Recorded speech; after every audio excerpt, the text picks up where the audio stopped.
Welcome. This is Map Marketing and I am your host, Rachel Klaver. I love helping small business owners become more confident and more capable with their marketing. So this podcast is all here to help you do just that. It's me and the help of some great guests helping you learn new skills, new strategies and ideas. Let's jump in and get started. Hello and welcome to episode 74 of Map It Marketing, and I am your host, Rachel Klaver, and I'm also the person talking to you today because I really am passionate about this topic. We're going to talk today about gated and ungated content and why you need to care about it, what those both things are. And I want you to really challenge yourself during this podcast to think about how you could be improving both ungated and gated content, and more importantly, working out how to tie those two things together. So without further ado, we're going to jump right into it. If you've got questions coming out of this podcast, please do come and be part of the Map It Marketing Facebook group. It's literally Map It Marketing, same as this podcast. You'll find it and you can come and join, ask questions in there. That's where I give free advice to you directly if you ask me questions, because I use my one-on-one time and my email time to work with my coaching clients and my one-on-one clients. And some of the work that we're talking about today also is in my book, Be a Spider, Build a Web, Sticky Content Marketing for Small Businesses. There's a link to it in the show notes. Otherwise, you can find it on Amazon. There's an ebook and a print book there, or you can go to beaspiderbuildaweb.com and there's links to all the different places you can get books. Plus, there is the free downloadable workbook, which is, guys, that is gated content. So let's dive into what that means. All right. So when we're talking about gated and ungated content, it's really about how are we putting a barrier between us and the person that's going to consume that content. And sometimes we want to create a barrier because we want something in return from the person that is listening or reading or using our content. So it's not necessarily about a transactional thing around money. My print book, Be a Spider, Build a Web, my print book is considered ungated content because I have no control over who buys it. I obviously can talk about it and I can share it. But it's ungated content because while someone is paying for it, I don't have their details. I can't get hold of them. I can't do those things, but I can do that. I can send them emails and supportive content and build a relationship with them if they download the e-workbook. See the difference?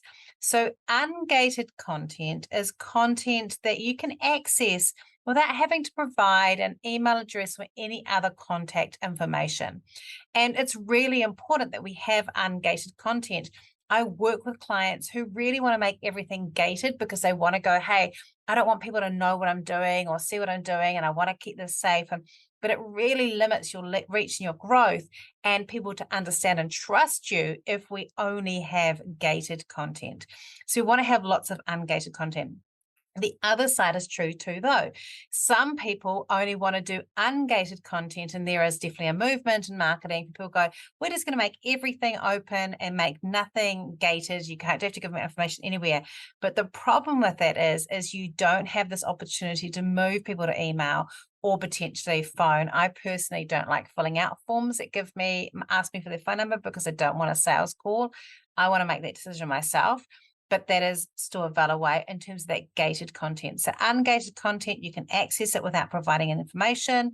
Gated content, you need to access it only once you've given someone your email address or other forms of content like a phone number and normally your name as well. Now, I want to talk a little bit about what type of ungated content you could be creating, and then I'm going to share with you what ungated content I create. And then I want to talk about gated content and what you could do, and then what we do. So yeah, full disclosure around what we do. I have a huge belief in permission-based marketing. So I will warn people if I'm doing gated content. I'll say, look, if you download this, you'll also receive 5 more emails from us over a period of a month. And that's on the form, because I really want to make sure people know what they're coming up for and they're signing up for something and they're not going to be freaked out by it. But there is a real place for both gated and ungated content. So we're going to start with ungated content first. So here's some options. Blogging is one of the first original ungated content, and it's still super powerful. And I'll be honest, I have totally let my blogging slide in the last few months, and I am really trying to rectify that because I know it's super important. It's really great for SEO, but it's also really good to build trust on our website. And there was a time when people would come to my website at Identify Marketing, identifymarketing.co.nz, and people would spend hours just reading our blogs. And I have let that slide partly because of this podcast, to be honest, but that's something I'm really working on, and I've got like a bit of a plan on to do that. But blogs is one of the best places and starts that we can do our ungated content for those people who like reading.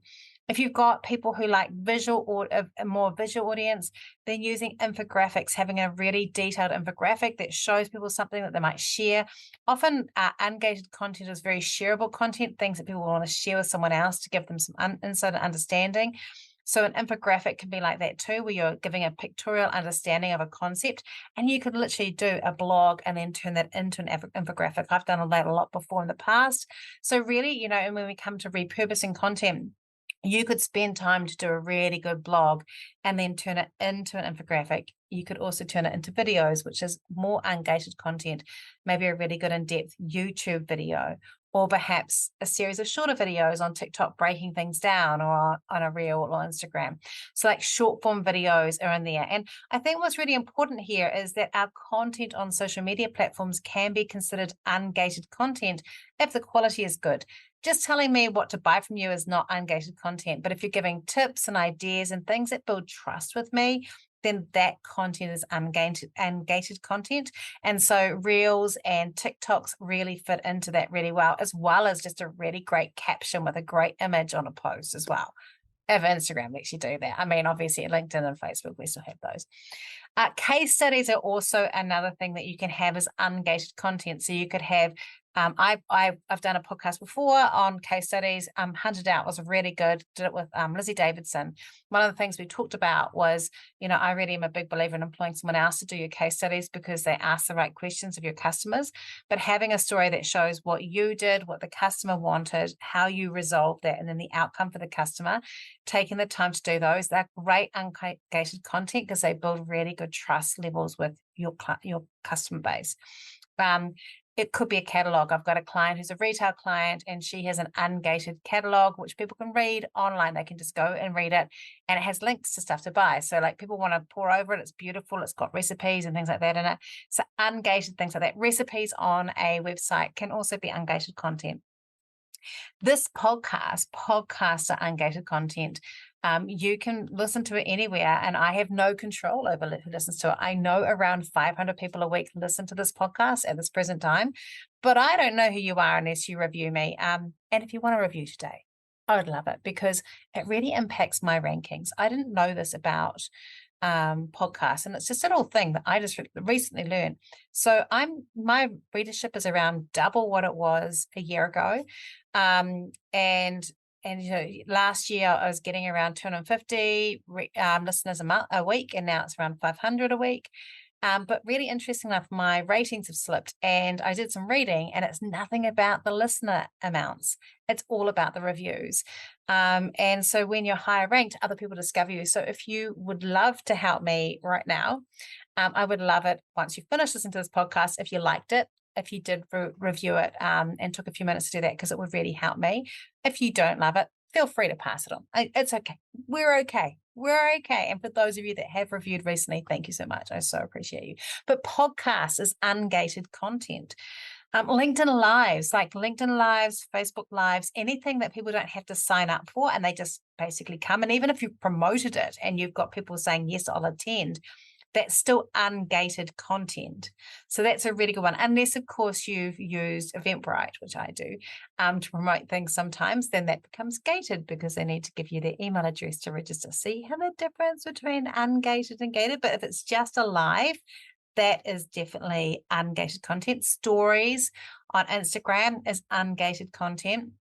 And then my print book, as I said before, ungated content, even though someone's paying for it, it's still ungated because I don't have that customer information. And it is an effective tool for those of you that are thinking about doing a book. I made a conscious effort to go, I'm actually going to spend a year writing this book. It's not like one that I wrote in 3 days. It's like a book that I really sat down and kind of walked out what I really wanted to do. And so I want people to buy it. I don't want to give it away for free because, well, it cost me a lot of money to create it and do it. And it's a damn good book and it lives by itself. But those things are like ungated.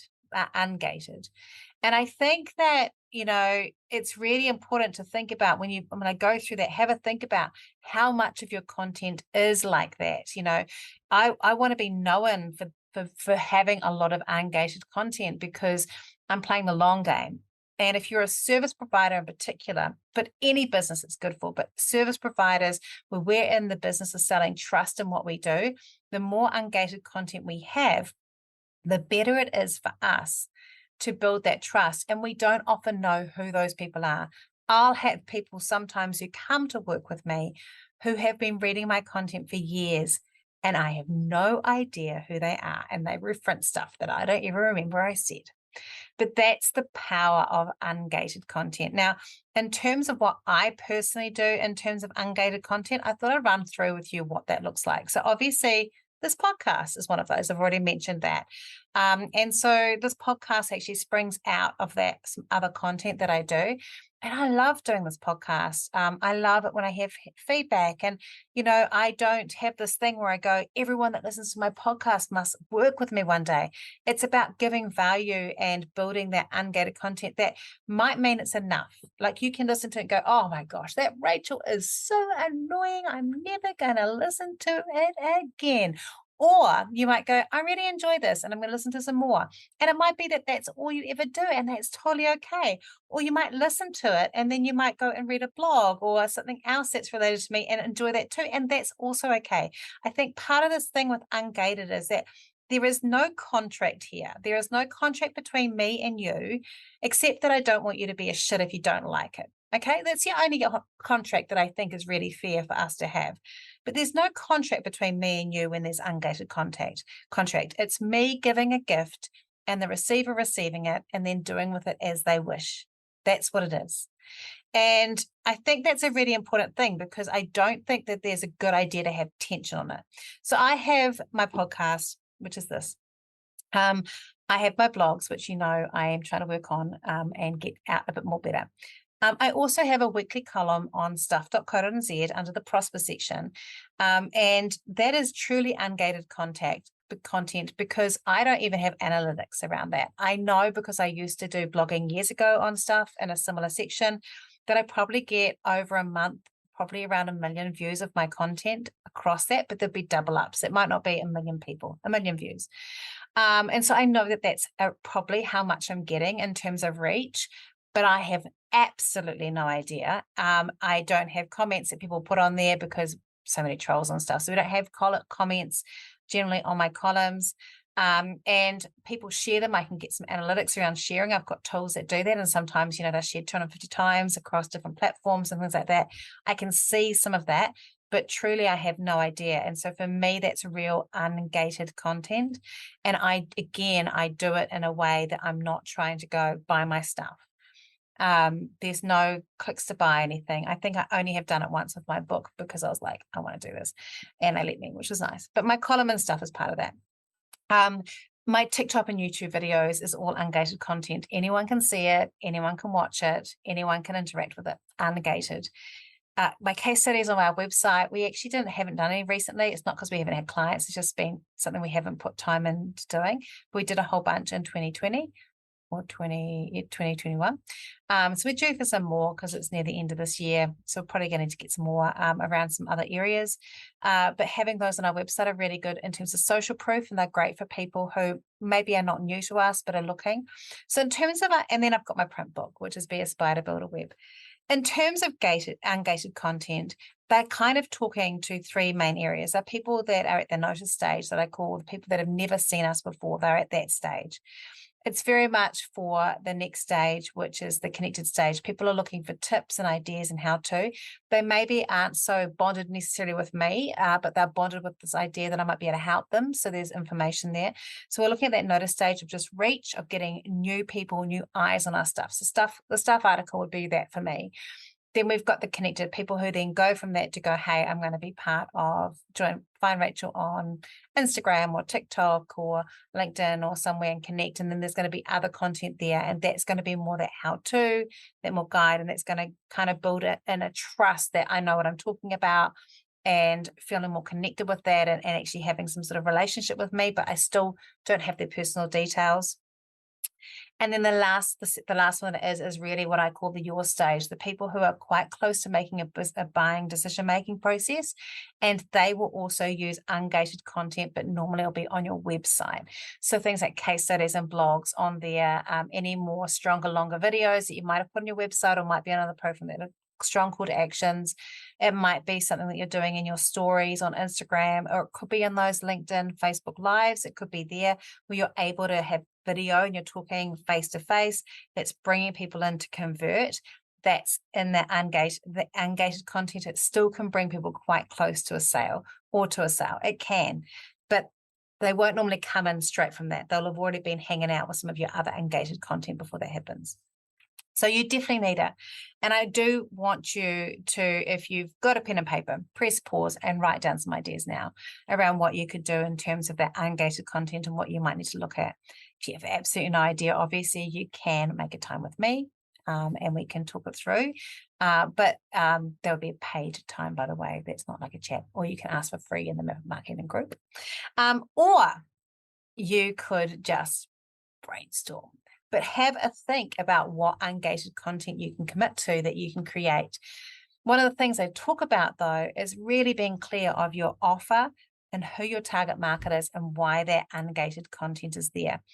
And so what I'll often do with our coaching clients and part of the Content Master Web, where we do a whole lot of content for the year, is we teach to start with your gated content first. And the reason we do that is that your gated content is your higher intent lead generation content. And our ungated content should reflect it so that we're consciously moving people towards the point where they're happy to give you their email or their other contact details. So we want our ungated content to lead to our gated content. And our gated content, again, is anything that people need to pay with an email or other contact details like a phone number. And the options under here, again, can be really vast. You could do a white paper, like an in-depth look at something that people download and get. You could do templates that people could download and get, or a planning guide or something like that. Checklists, short courses, private videos that only people can access when they sign up and then they get access to something. PDFs that people can download with information or worksheets. I'm an old ex-teacher, so I like anything with a worksheet. You could do free webinars, or you could do what one of my coaching clients, Kate, who is amazing, absolutely adores, private podcast. Kate Nankerville, by the way, is an A++ LinkedIn trainer. And she's also a huge I can't pronounce the word. I'm going to choose another word. Huge fan of private podcasts and knows how to use them. So if you are interested in those, look her up on LinkedIn, Kate Nankerville. She'll be able to help you with that. All right. So I'm going to share with you a little bit of how we use gated content. So our current biggest or most popular gated content that we use quite a lot is our DIY marketing audit. It's a checklist. There's a link to it in the podcast. You can check it out, but remember it is gated. And when you get that, you go to a landing page, or if we've got it on Facebook, it goes to like a lead form, and then it automatically connects to our marketing automation. And then people get a series of 5 emails over a month that help support that and also sell in what we do. And so that's gated content, and that's one of the main ones that we have. We actually have lots of other checklists too. We've got like a one for social media. We've got one for business, service-based businesses, locally based businesses. There's heaps, because I did a whole lot of content creation in 2020. But that is one of the ones that we're doing. One of the ones that we're doing for gated content at the moment that we're transitioning to is we did a lot of free webinars, and we'll still continue to do a few free webinars a year. And they're great for just building that trust. I think one of the things I sometimes find is tricky is if you've got a limit of 150 seats and you've got quite an engaged community, sometimes the same people come every time, and then it makes it really hard to get new people on. But that's still not a waste, because those people are building that trust with you as well. So it's just to be aware of it. But I really enjoy doing free webinars around different topics. We also do paid ones, but that's a good option there. We do lots of checklists, lots of free webinars. We also I've started recording some of those free webinars, and then we've got some paid courses on our Shopify site, which is mymapitmarketing.com. And we've got some other things on there as well. But I'm slowly transitioning to record some of the free webinars we used to do and turn them into little mini courses that people can get for free with a workbook and some resources, again, gated. So this time, instead of just having it as a free course that I might do as a live or something like that, this is something that they would be able to download all the information, keep the information, because a live, you can't do that. But I would get their email address and their name so that I can email them again. So that is another one that we're doing. So that's on a Shopify site. So we've got like a marketing audit on our WordPress site. We've got other checklists on our WordPress site, our main WordPress site. We've got a Shopify site that's got those free courses. I've got my free download workbook that goes with my book, Be a Spider Builder Web, on beaspiderbuilderweb.com. So you can go and get it if you want to. It's got like all the images that are in the book. Plus it's got some worksheets and some things to work through in the book to help make that book really zing for you. And you can obviously download it if you haven't bought the book, but the book helps. I have that. And so that means that that's my way of moving that ungated content of my book to a gated one of people that are engaged with that, who can be part of that. And then I can slowly build a community or a relationship with people that use that book. And what's quite interesting is my content strategy, my content coaching program, which is a year long. I've had 3 clients that have bought the book and then have come and been part of that. And that shows that power of ungated to gated to client, because that's what's happened. And that's only with a book that's been out for a few months. So that shows that does work. I've got lots of checklists. So that's how I'm using. I like using checklists. I know some people do things like 3-day challenges.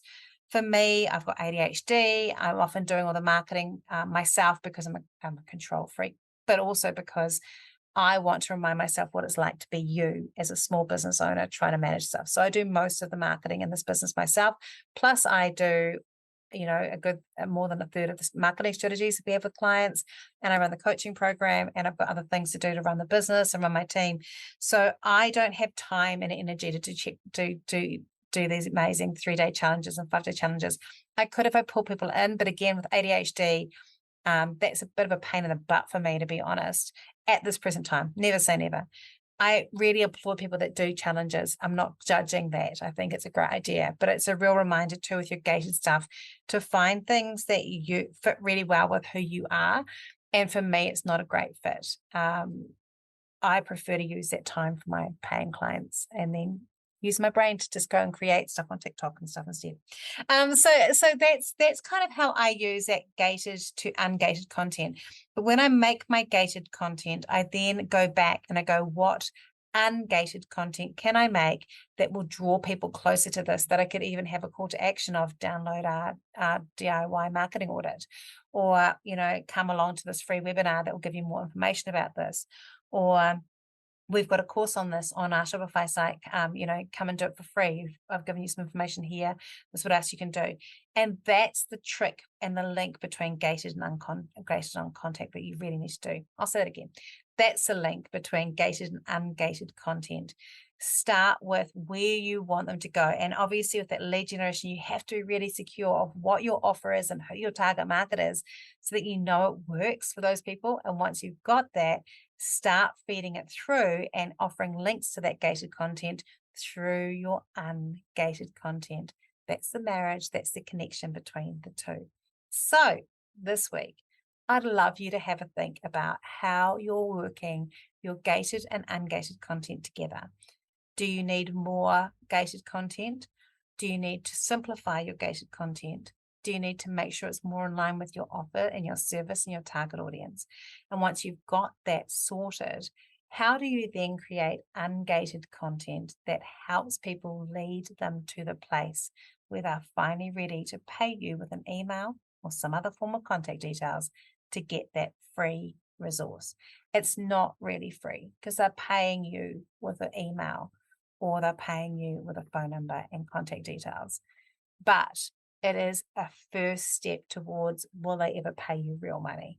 And so we want to get to that stage. To do that, we provide lots of value and trust in that ungated content, what I call in the book, my book, Be a Spider, building that trust bridge to help people feel relaxed enough to trust you with an email and know that you're not going to annoy them every hour of the day if they do that. That's it. That's the difference between engaged and ungated content. You need both. I'd love to hear from you from this podcast. Come and be part of the Map It Marketing group on Facebook and ask questions around that. You can even every Wednesday, you can promote your own business. So you can on a Wednesday come and promo your own gated content. Or if you're super clever and have been listening to other things that I've written or said, you could actually use that day to promote something that's ungated and allow the process of people to trust you to come closer. Looking forward to hearing what you do. And next week, I'll be back with another podcast from Map It Marketing. If you love what you heard today, be sure to hit subscribe. And if you loved this episode in particular, I'd love it if you shared it on social media. Remember to tag me in so I can say thank you. Have a great week and we'll talk soon.